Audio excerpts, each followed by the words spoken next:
turminha do sexto ano, estamos aqui mais uma vez para mais uma aula, entendeu?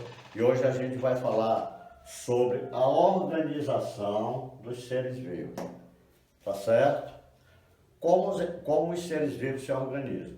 Para que ele seja considerado um ser vivo, ok? Ele precisa ter certas características. Primeira característica, para que ele seja considerado um ser vivo, é que ele precisa ter um ciclo de vida. E aí, desde pequenininho, vocês já viram falar, desde que entraram na escola, os professores falam: ciclo vital, nasce, cresce, reproduz e morre. Como a gente está numa série mais avançada, o ciclo de vida ele tem já certos conceitos mais elaborados.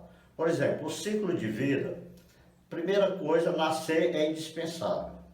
Nasce, não é isso? Os seres vivos nascem, eles respondem a estímulos do ambiente, ok? Também isso faz parte do ciclo de vida. Respondem a estímulos, eles possuem, não é isso? O desenvolvimento dele, ou seja, o desenvolvimento, desde que ele nasce, ele se desenvolve, certo? E a reprodução também faz parte do ciclo de vida e a morte, que isso aí, né, por isso que a gente chama de ciclo. Quando ele completa o ciclo, aí morre.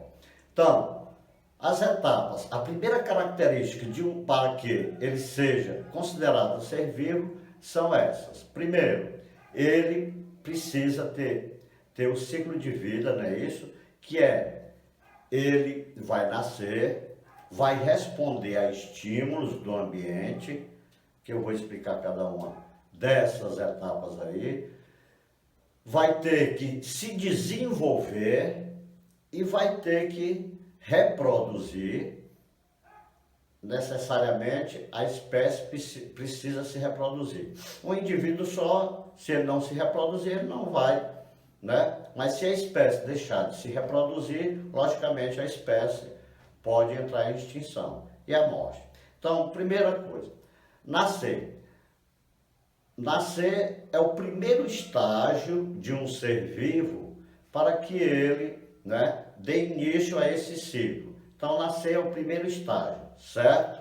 Então, quando ele nasce, ele tem esse primeiro estágio de vida dele, que é nascer. Segundo, ele precisa, não é isso? Ele precisa, então essa etapa inicial, após o nascimento, vem o desenvolvimento. Esse desenvolvimento dele começa desenvolvimento interno, não é isso? Desde o seu nascimento, os ossos vão ficando mais fortes, órgãos vão se especializando, vai adquirindo anticorpos, ele vai crescendo, vai se desenvolvendo, vai crescendo, chega a uma certa idade que ele começa a se preparar para a reprodução. Então há mudanças no corpo dele, ok?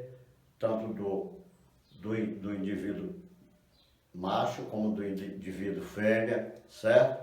Vai haver essas mudanças, a preparação. No nosso caso, nasce bigode, barbas, então a mulher cresce os seios, né? O sexo feminino cresce os seios, se prepara para a reprodução. Então há essas mudanças dentro desse desenvolvimento, não é isso? Que são essas transformações que ocorrem, tanto interna, dentro do corpo, como externa, certo? E a reprodução. O que é a reprodução? Basicamente, os seres vivos, eles têm essa característica que como primordial, ou seja, gerar seus descendentes, deixar, né? Deixar sempre o seu legado, ou seja, deixar seu material genético nos seus descendentes. Então a reprodução nada mais é do que gerar descendentes. E a morte, como eu já falei, ela encerra esse ciclo de vida, ok? Outra coisa, outra característica importante para que um indivíduo seja considerado um ser vivo como é que se diz? Resposta a estímulos. O que é, por exemplo, o frio, a luz, o som, as cores. Então, isso eu vou perceber. A luz, eu posso perceber, né? Todos esses, como é que se diz? Esses estímulos, eles podem ser percebidos pelo nosso corpo, pelos órgãos, não é isso? Os nossos órgãos que a gente chama de órgãos, nossos órgãos que vão perceber esses estímulos. Por exemplo, os olhos, não é isso? Vão perceber as cores, perceber a luz, né? O som, percebo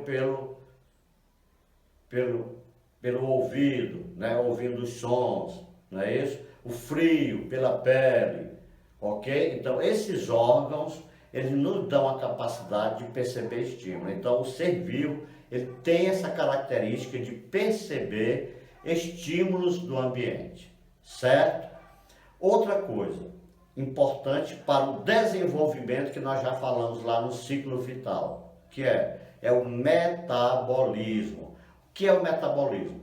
É um conjunto de transformações químicas que ocorrem no organismo, certo? Então, através de vários órgãos, há essas transformações químicas. Por exemplo, a digestão é uma transformação química.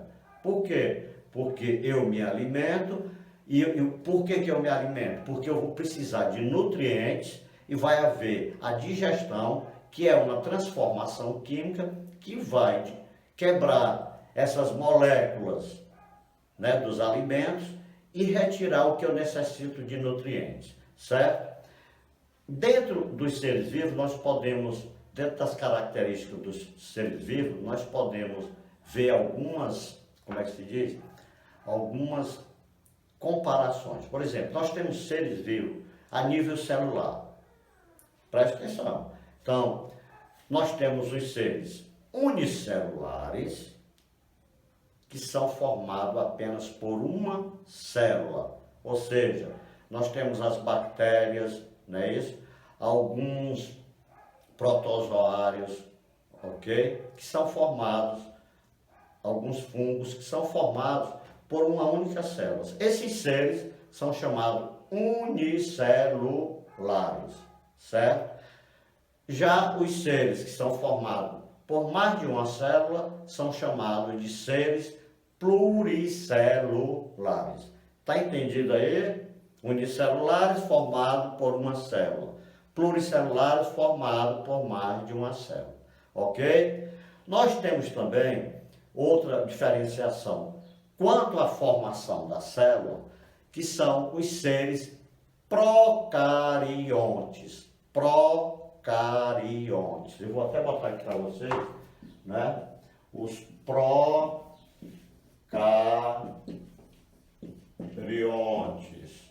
Esses seres procariontes são seres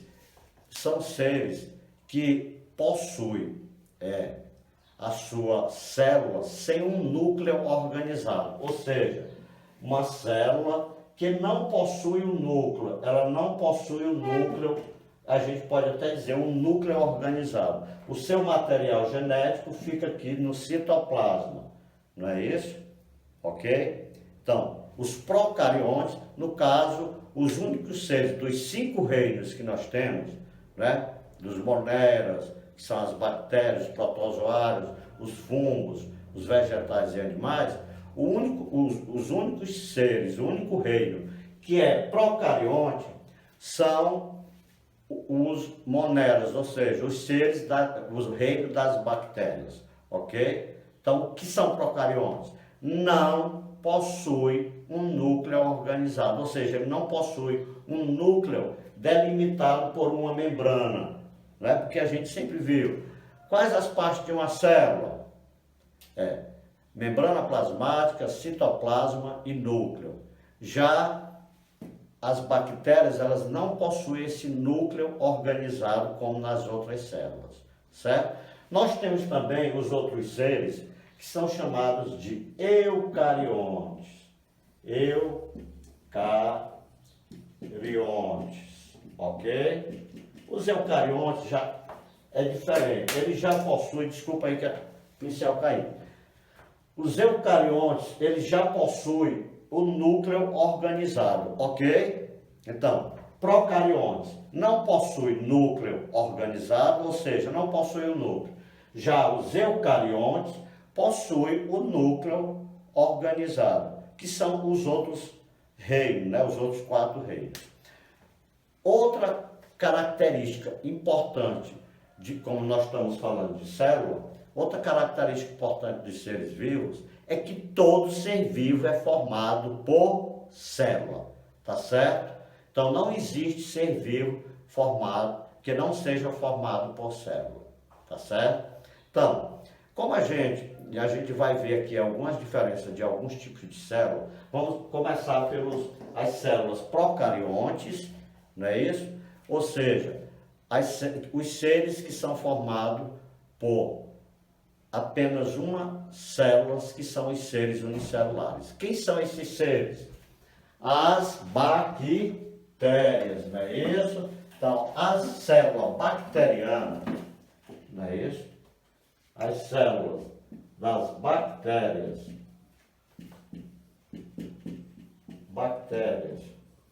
elas são bem mais simples, certo? As células das bactérias são bem mais simples. Claro que elas, primeiro, se nós pegarmos uma célula comum, nós vamos ter a membrana plasmática, o citoplasma e o núcleo. Mas como nós estamos falando de bactérias e eles são procariontes, eu vou tirar esse núcleo aqui, ó, certo? Mas existem estruturas da bactéria, por exemplo, a bactéria, porque se a gente for dizer o que é a célula, é a menor parte de um ser vivo, é a parte morfofisiológica, certo? O que significa dizer isso? É a parte que forma tanto o corpo a forma do indivíduo, como também faz toda a fisiologia, ou seja, todo o metabolismo, exerce todas as funções dentro da célula, de alimentação, de respiração, de reprodução, ok? Então, começando aqui pela célula, a célula das bactérias, a primeira barreira que nós encontramos aqui é chamada de parede celular. A parede celular. Lá na página 90, que começa esse conteúdo, viu? Nós vamos na página 90 e, deixa eu ver, 90, células bacterianas, na página 93. Vocês vão ver aí que existe a célula bacteriana. Claro que existem várias formas de bactérias, né? Eu botei essa aqui que é a mais comum, essa redondinha, ok? Então a primeira barreira que existe da célula da bactéria é a parede celular. A parede celular, ok? Então a parede celular é a primeira barreira que existe. Ela, como ela é formada por um tipo de substância que dá mais rigidez, ela dá a forma da bactéria, ok? Depois da parede celular, existe a membrana plasmática, como todas as células possuem. Toda célula possui membrana plasmática, ok? Então, a membrana plasmática, membrana plasmática, certo? Plasmática. Então, membrana plasmática. O que é a membrana plasmática? Membrana plasmática, ela delimita o espaço entre o exterior e o interior. E ela também faz o quê? A seleção das substâncias que entram e que saem da célula. Então, ela é como se fosse uma barreira do meio interior da célula, de dentro da célula e fora da célula. Ela delimita esse espaço. Então, tudo que está dentro da membrana plasmática, não é isso? Faz parte daquela célula, ok? E é delimitado pela membrana plasmática. Como nós estamos falando de células de bactérias, nós sabemos que existe o citoplasma, mas não existe o quê? Um núcleo específico, um núcleo, esse núcleo aqui delimitado por membrana. Ela não existe isso, certo? Então existe o citoplasma. O citoplasma geralmente é onde ocorrem todas as funções, né, metabólicas da célula. Dentro do citoplasma é que vai acontecer o quê? Vai acontecer a respiração, a produção de proteínas, não é isso? Vai acontecer produção, o DNA está dentro aqui também, ela vai se preparar para reproduzir, não é isso? Então, o citoplasma, eu posso dizer, é onde ocorrem todas as funções metabólicas da célula. Está entendido? Nós temos também o DNA, certo? O DNA o que é o DNA? É uma sigla em inglês que diz ácido desoxirribonucleico, ok? Ácido desoxirribonucleico, ou seja, é um material genético. Esse material genético é que vai ser transmitido aos seus descendentes. Claro que nós ainda vamos ver em outros conteúdos a divisão das células, certo? Então, quando uma célula, porque as bactérias, elas se reproduzem, né, assexuadamente. O que quer dizer isso? Ela não precisa de outra célula para se reproduzir. Ela se divide ao meio, mas ela transmite o seu material genético. Geralmente se diz que nessa tipo de reprodução assexuada, os indivíduos são idênticos, ok? Presta atenção, tira o olho do celular. Vamos lá. Então vamos lá. E aqui, claro que dentro da célula bacteriana existem estruturas como os ribossomos. Os ribossomos, eles têm uma função de sintetizar. O que é sintetizar? A gente chama síntese de proteína, sintetizar a proteína. Sintetizar quer dizer fabricar, produzir. Então, os ribossomos, o DNA está aqui, ó, dentro do citoplasma, e nós temos estruturas aqui que são chamadas de ribossomos. O que os ribossomos fazem? Produzem proteínas para alimentar quem? A célula, porque ela precisa se alimentar, ela precisa desenvolver, precisa aumentar de tamanho para depois se reproduzir. Aí a gente vê que a célula das bactérias, elas são bem mais simples do que as células que nós vamos ver agora, que são células, né? As células animais, ok? Existem outras estruturas. Esses ribossomos aqui, geralmente a gente chama de, para a gente compreender melhor, de organelas. Organelas, se eu fosse uma célula, as organelas seriam meus órgãos, que fazem, cada um tem uma função. Tá certo? Então vamos lá. Partindo agora para as células animal, que nós já falamos das células das bactérias, só um minuto aí. Aqui o quadro está um pouco mole, mas não tem nada não, viu? Vamos lá. Então, as células animais, elas são completas, certo? Elas possuem membrana plasmática, possuem o citoplasma e possuem o núcleo, certo? Membrana plasmática, citoplasma e o núcleo, certo? Nesse caso aqui, essa célula animal, ela já é chamada de eucarionte, ok? Certo? Eucarionte. Por quê? Porque ela possui um núcleo organizado, ok?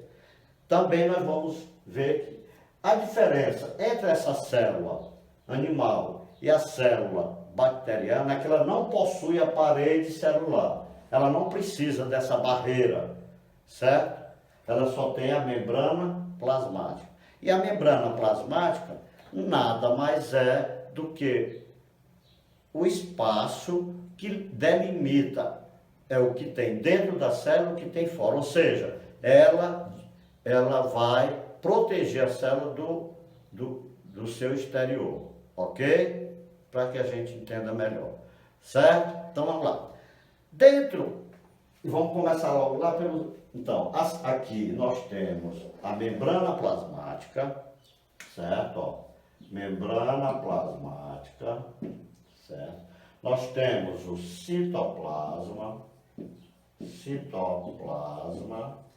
Nesse caso, dentro do citoplasma, nós vamos encontrar várias organelas, como eu falei, como eu já até expliquei. Se eu fosse uma célula, os meus órgãos, né? Estômago, o sistema digestório, o sistema respiratório, cada um desses órgãos, cada um desses sistemas seria essas organelas, né? Porque os sistemas são formados por órgãos. Então vamos lá. Nós temos as primeiras para a gente entenda aí, né? Nós temos algumas organelas porque a célula é como um organismo completo. Ele precisa respirar, ele precisa fazer a digestão, certo? Precisa produzir os seus nutrientes, ok? E precisa transportar esses nutrientes, certo? Então vamos começar com as mitocôndrias. As mitocôndrias, elas têm uma função de respiração celular, ok? Então, a respiração celular é produzida por essas organelas aqui, que são chamadas de mitocôndrias, ok? As mitocôndrias fazem a respiração celular. E o que é respiração celular? Os nutrientes que são produzidos pela digestão, principalmente, né, os carboidratos, ou seja, a glicose, juntamente com o oxigênio, vão para a célula e lá vai haver uma reação química que a gente já falou, ou seja, o metabolismo, e essa reação química vai produzir energia para o indivíduo, e esse indivíduo, né, vai ter a capacidade de movimentar, de falar, de viver normalmente como a gente vive. Então a respiração celular, ela produz, né, a energia necessária para que o organismo, né, consiga realizar todas as suas funções, ok? Segundo, o retículo endoplasmático, a gente tem dois tipos de retículo endoplasmático. Os retículos endoplasmáticos rugoso, né? Rugoso, e o retículo endoplasmático liso. Quando eu falo retículo endoplasmático rugoso, o retículo endoplasmático rugoso, ele é uma estrutura que ele é rugoso porque nas suas paredes externas, eles aderem os ribossomos. E nós vimos lá atrás que os ribossomos, aqui também nós temos ribossomos. Os ribossomos são responsáveis por produzir o quê? Sintetizar as proteínas. Então, se a gente disser qual a função do retículo endoplasmático rugoso, a função do retículo endoplasmático rugoso, além de produzir, porque os ribossomos estão aderindo aqui, além de produzir as proteínas, eles fazem o transporte dessas proteínas, né? Como se fossem canais, eles vão transportar essas proteínas. Então, retículo endoplasmático rugoso, eles transportam as proteínas. Nós temos também o retículo endoplasmático liso, por que ele é liso? Porque ele não tem, esses ribossomos grudados, ou seja, aderidos à sua parede externa. Então esse é liso. E a função, uma das funções deles, mais importante, é a produção de lipídios, ou seja, a síntese de lipídios, ou seja, as gorduras, ok? Então, o rugoso produz e transporta proteínas. Por que ele produz? Porque os ribossomos produzem essas proteínas, não é isso? Quem produz proteína? Ribossomos. Quem produz e transporta? Os ribossomos junto com o retículo endoplasmático rugoso, certo? Já o retículo endoplasmático liso, ele sintetiza os lipídios, ou seja, as gorduras, não é isso? Já temos os lisossomos, outras estruturas, não é isso? Outra organela que existe dentro do citoplasma, que tem a função de digestão, de fazer a digestão desses nutrientes. Se nosso corpo toda hora está precisando, né, de energia, e através da respiração eu preciso de proteínas, não é isso? Eu preciso de carboidratos, e toda hora está fazendo a digestão dessas substâncias. Nós temos também outra organela aqui, que é chamada de complexo golgiense. O complexo golgiense, a função principal dele é armazenar, não é? Armazenar as proteínas, não é isso? Armazenar as proteínas que foram produzidas pelos ribossomos. Eles armazenam, ok? E eles também têm uma função de produzir carboidratos. Então, complexo golgiense armazenam proteínas produzidas aonde? Nos ribossomos, e também produz o que? Os carboidratos. O que são carboidratos? São açúcares, certo? Presta mais atenção. Vamos lá, deixa o celular de lado. Vamos lá. Nós temos também os centríolos. Centríolos são estruturas que estão relacionadas diretamente com a divisão celular. Vocês sabem que todos nós, né, todo ser vivo é formado a partir de duas células, ou seja, o espermatozoide, que a gente chama duas células, uma vem do pai e outra vem da mãe, o óvulo e o espermatozoide, não é isso? Então, no caso de seres que têm reprodução sexuada, que são chamados de gametas.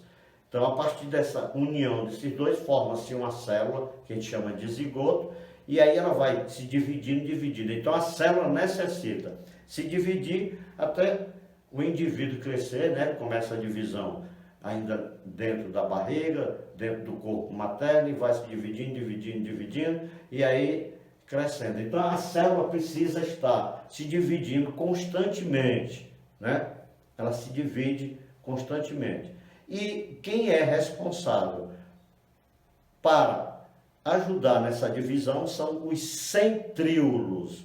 Centríolos ajudam na divisão celular, certo? E temos o núcleo, né? Então, essas organelas que eu falei agora, não foi? Os ribossomos, retículo endoplasmático rugoso, retículo endoplasmático liso, mitocôndrias, lisossomos, complexo golgiense, eles estão dentro do citoplasma. Ou seja, então, dentro do citoplasma, onde ocorre a maior atividade metabólica da célula, é aqui dentro, ó. Aqui dentro está em constante atividade metabólica. Já no núcleo nós temos quem? O DNA, né? O material genético. E o que é o material genético? O DNA, já falei, é uma sigla em inglês que diz ácido desoxirribonucleico. Esse DNA é responsável por transmitir as características, não é isso, para os seus descendentes, certo? Então essa é o que? É a célula animal. Agora nós vamos para mais uma célulazinha que é chamada de célula vegetal, ok? Célula vegetal. A célula vegetal, ela tem algo em comum com as bactérias, porque ela também, vocês viram aqui que na célula animal não existe parede celular, ok? Lá nas bactérias existe, mas aqui não tem não. Então, já a célula vegetal, ela também possui a parede celular, não é isso? Que ela é formada basicamente por uma substância chamada quitina, ok? E essa substância, ela que dá rigidez, né, às plantas, ok? Aos vegetais, principalmente, né, árvores de grande porte. Então, nós temos a parede celular, que é a primeira barreira, parede celular. Nós temos a membrana plasmática também, como eu já disse, toda célula possui membrana plasmática, ok? De todas as estruturas que eu falei até agora, né? Os ribossomos, lisossomos que fazem a digestão, as mitocôndrias, né? Que fazem a respiração, como é que se diz? Os ribossomos que produzem essa proteína, eles também fazem essa função aqui na célula vegetal, ok? Então a mesma função da célula animal, dessas organelas que eu falei aqui, eles também fazem essa mesma função na célula vegetal, não é isso? Vamos lá. Ribossomos produzem ou sintetizam, o que a gente chama síntese de proteína, fabricam proteínas, não é isso? Núcleo, DNA, onde está inserido o material genético. Mitocôndrias, respiração. Retículo endoplasmático, produz e transporta o quê? Proteínas. Retículo endoplasmático liso, ele produz os lipídios, não é isso? Os lisossomos fazem a digestão. Os centríolos participam da divisão celular. Complexo Golgi armazena proteínas e produzem os carboidratos, né? No caso dos vegetais, que eles precisam muito da glicose, né? Que a gente chama de fotossíntese, ok? Porque eles são, né? Eles mesmos fabricam o seu próprio alimento. Há uma diferençazinha entre a célula animal e a célula vegetal, porque na célula vegetal nós vamos encontrar outras estruturas aqui, uma estrutura chamada de plasto. Plasto são pequenas estruturas que possuem reservas de pigmentos que dão cor verde às plantas. Que geralmente a gente diz pigmentos verdes, não é isso? E lá esse conjunto essa estrutura de plasto, os plastos são pigmentos que têm a cor verde. E esses pigmentos estão dentro de uma estrutura chamada cloroplastos, ok? Então, basicamente, para a organização dos seres vivos são essas. Então, um ser vivo, só para que a gente relembre aqui, um ser vivo, ele precisa, primeiro, ter um ciclo vital. O que é um ciclo vital? Nasce, não é isso? Ele nasce, que é o primeiro ciclo, depois ele se desenvolve, não é isso? Né? Responde a estímulos, nasce, desenvolve, reproduz e morre. Ele também, para ser um ser vivo, ele precisa responder a estímulos. Responder a estímulos é perceber através dos órgãos sensoriais do nosso corpo, né, como os olhos, ouvidos, o nariz, sentir o odor de certas substâncias, a pele, sentir frio, calor. Então, isso é responder a estímulos. O metabolismo. O metabolismo, como eu falei, são todas as transformações químicas do nosso organismo, certo? Então, só voltando aqui, o conteúdo que a gente está falando, para que a gente não fique assim, perdido, porque a unidade que eu estou falando é a unidade 4. Eu vou olhar bem aqui no livro, porque eu deixei um conteúdo, eu pulei um conteúdo, justamente porque esse conteúdo, quando a gente voltar aqui, eu espero que seja logo, viu? Porque a gente precisa muito de sair em campo, né? Porque ali em volta da escolinha nós temos capacidade de sair, de ver a degradação do meio ambiente. Então esse conteúdo que não foi, que eu deixei, né, pulei para esse conteúdo, é justamente porque a gente precisa estar junto, quando tudo se normalizar, para que a gente faça trabalho geralmente na prática. Ok? Obrigado, viu? Até a próxima. Espero, estude também, viu? Não fique só esperando as aulas, não. Valeu!